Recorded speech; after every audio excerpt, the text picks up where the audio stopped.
அண்ணனுக்கு நான் ஒரு பரிசு கொண்டு வந்திருக்கேன், அன்பளிப்பு. என்னுடைய ஓவியம், நான் வரைஞ்ச ஓவியம். இது வரைஞ்சி 22 ஆண்டுகள் ஆகுது. இன்னைக்கு அண்ணனுக்கு தமிழ்நாட்டில் ஒரு பதவி பிரமாணம். நம்ம தமிழ்நாட்டை ஒரு தாயோட முகமா வரைஞ்சிருக்கேன் பாருங்க. இது எனக்குள்ள இருக்க ஓவியம் இப்படி வரைஞ்சு விட்டான்.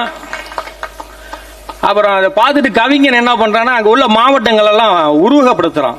எப்படின்னா, நெற்றி சென்னை, திருவள்ளூர் நெற்றி சுட்டி, தாடை கன்னியாகுமரி, நாகப்பட்டினம் நாசிப்பட்டினம், நீலகிரி காது, மாமல்லபுர சிற்பங்கள் நெற்றி பொட்டு, திருவண்ணாமலை புருவம், விழுப்புரம் கடலூர் கருவிலி, சுவாசக்குழல் மாதிரி இருக்கிறது தஞ்சாவூர் கும்பகோணம் கோவில்கள் மூக்குத்தி, சிவந்த உதடு சிவகங்கை, மானாமதுர குண்டுமல்லி பற்கள், கல்லு போல கண்ணமா நாமக்கல்லு, குண்டு போல கண்ணமா திண்டுக்கல்லு, கண்ணக்குழி மாதிரி மையமா இருக்கிறது திருச்சி, கேரளா கர்நாடகா ஆந்திரா மேற்கு தொடர்ச்சி மலை காடுகள், தமிழ் தாயின் கூந்தல், அன்பு தமிழ் நிலம் எங்கள் கேடயம், இன்ப தமிழ் மொழி எங்கள் ஆயுதம்.